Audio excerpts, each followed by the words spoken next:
Hello friends, कुछ questions मेरे पास आए थे इंस्टाग्राम पे और कमेंट्स पे, तो उनको एड्रेस करने के लिए मैं ये वीडियो बना रहा हूँ। पहला क्वेश्चन है बिंदु की तरफ से।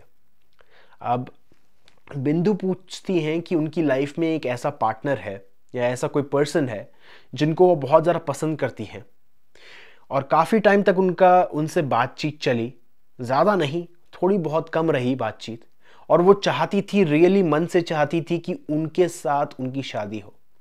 उनसे उनकी बिल्कुल डिटेल तरीके से बात नहीं हुई, कभी कभी हुई, बट वो उनके मन में एक ख्वाहिश थी कि ऐसा पार्टनर होना चाहिए, ऐसी फैमिली में मेरा रिश्ता होना चाहिए। अब क्या हो रहा है, बिंदु की लाइफ में थोड़ी बहुत प्रॉब्लम आ रही है क्योंकि जो लड़के को वो पसंद करती थी और जो लड़का उनको पसंद करता था वो अब कहीं और मैरिज कर रहा है।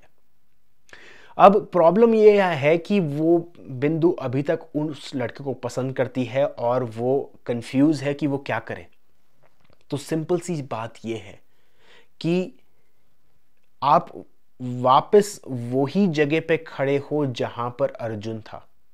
अर्जुन जब कंफ्यूज था कि वो क्या करे, उसको अटैक करना चाहिए या नहीं करना चाहिए, और वो डर के मारे वो ये बोल रहा था कि नहीं यार मुझे नहीं करना चाहिए। और कृष्णा बोलते हैं कि करेज इज़ वेरी इंपॉर्टेंट। आपको बुज़दिल नहीं बनना है, आपको अटैक करना है, आपको एक्शन लेना है। तो जब भी कभी आपकी लाइफ में कोई ऐसी प्रॉब्लम आती है जहां पर आपको लगता है कि ये अपॉर्चुनिटी मुझे लेनी चाहिए, मुझे मिस नहीं करनी चाहिए, पर अगर आप मिस करते हो तो आप मिस करते हो, आप वो अपॉर्चुनिटी मिस करते हो, आप लोअर अलाइनमेंट में जा रहे हो, लोअर वाइब्रेशन में जा रहे हो, क्योंकि आप फियर के बेसिस पे इन एक्शन ले रहे हो, क्योंकि इन एक्शन भी एक तरीके से एक एक्शन है। तो अगर आप एक्शन लेते हो तो करेज वाला लो एक्शन, तभी जाके आप कुछ चीज कर सकते हो। अब मैं जानता हूं कि ये सिचुएशन थोड़ी बहुत डिफरेंट है क्योंकि क्योंकि वो चाहती थी उनकी लाइफ में वो पर्सन मैनिफेस्ट करना, पर वो मैनिफेस्ट नहीं हो पाया। अब वो मैनिफेस्ट इसलिए नहीं हो पाया क्योंकि उन्होंने पहले कभी एक्शन नहीं लिया, या फिर वो पर्सन उनकी लाइफ में कभी पार्टनर बनने के लिए आया ही नहीं था। वो पर्सन इसलिए आया था क्योंकि वो उनको कुछ चीज़ें सिखा पाए। अब कोई भी रीज़न हो सकता है। अब सिंपल सी चीज़ यहाँ पर ये आती है कि आपके पास दो ऑप्शन है। आप या तो जाके उस लड़के से बात करो और उस चीज़ को सॉल्व करने की कोशिश करो, या फिर आप बिल्कुल छोड़ दो, बिल्कुल लेट गो कर दो उस पर्सन के लिए। कोई भी थॉट आती है उस पर्सन से रिलेटेड, उसको बिल्कुल जाने दो, बिल्कुल रिलीज कर दो। क्योंकि क्या होता है, अक्सर जब भी कभी हम एक चीज को बहुत ज्यादा चाहते हैं, हम उसको दूर भेजते हैं क्योंकि हम रेजिस्टेंस डालते हैं। देखो, कभी भी आप कोई चीज को रेजिस्ट करते हो, वो चीज हमेशा रहती है, वो प्रॉब्लम हमेशा रहती है। कभी भी कोई प्रॉब्लम को आप दूर भेजने की कोशिश करते हो, वो प्रॉब्लम वापस आपके पास आती रहती है। इसलिए बोलते हैं व्हाट यू रेजिस्ट परसिस्ट्स। तो बिंदु, आपके लिए सिंपल ये एडवाइस है कि आप जाके उन लड़के से सीधा जाके बात कीजिए। मैं जानता हूं कि हमारी सोसाइटी में लड़कियां आगे स्टेप नहीं लेती है, बट आप इस चीज़ को आज चेंज कीजिए और जाके उस लड़के से बात कीजिए, उसको बताइए कि आप कैसा फील करते हो और सीरियसली एक्शन लीजिए। क्योंकि अगर एक्शन नहीं लेते तो लॉ ऑफ अट्रैक्शन काम नहीं करेगा। Simple as that. अब आते हैं सेकंड चीज़ पे। सेकंड क्वेश्चन, किसी ने पूछा कि मैं इस पे वीडियो बनाऊं।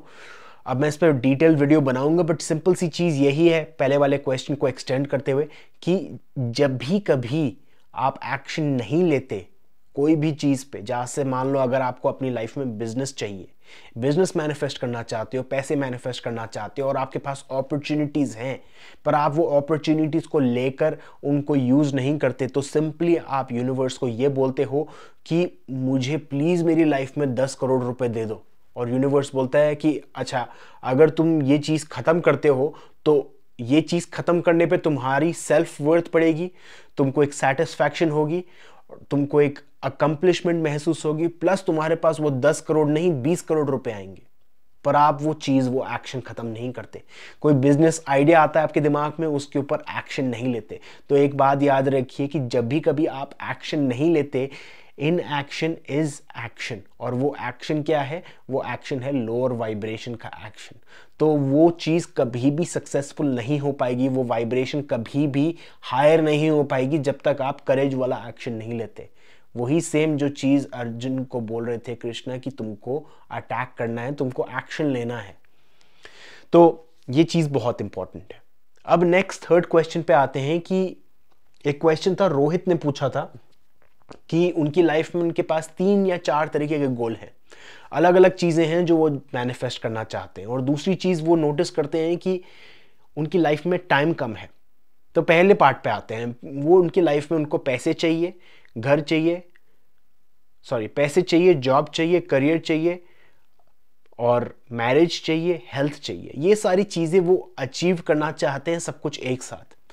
अब ये गोल्स में कोई प्रॉब्लम नहीं है, क्योंकि ये सब कुछ गोल्स हार्मोनियस हैं, कन्फ्लिक्टिंग नहीं है।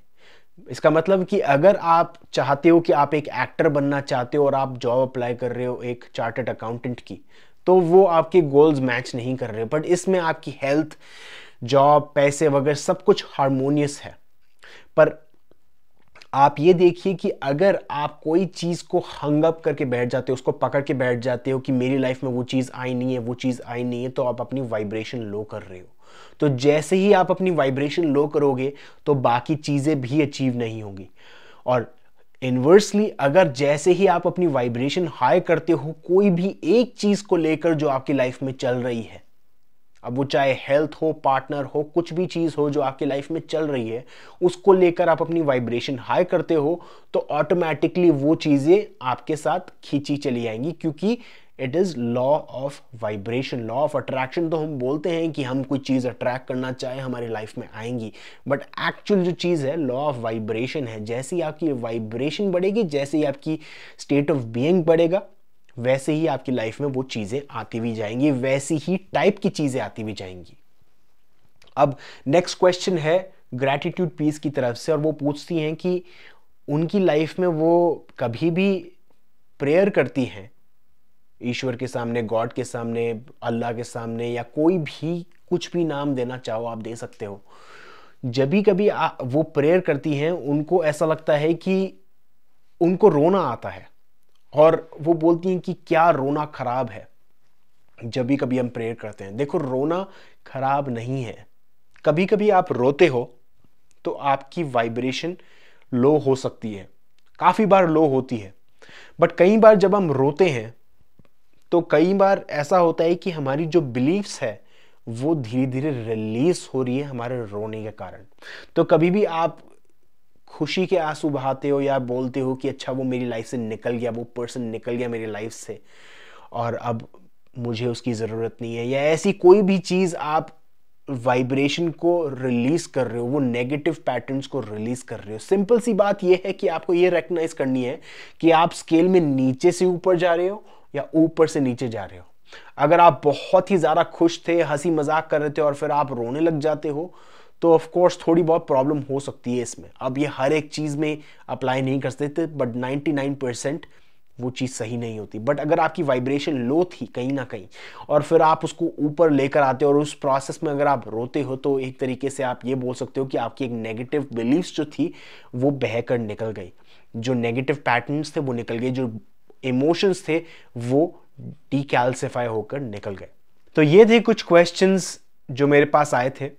अब मैं काफ़ी सारे कमेंट्स ऐसे हैं जो मैं मिस कर चुका हूं और उनको रिप्लाई करने की ज़रूर कोशिश करूंगा, और कहीं ना कहीं मैं फेल हो रहा हूं कमेंट्स के रिप्लाई करने के लिए। और वो इसलिए है क्योंकि मैंने अपने फ़ोन से यूट्यूब का स्टूडियो ऐप डिलीट कर दिया, क्योंकि मैंने अपने आप में एक एडिक्टिव पैटर्न देखा था कि मैं कई बार फ़ोन चेक करके देखता था कि कोई नया कॉमेंट आया है नहीं आया।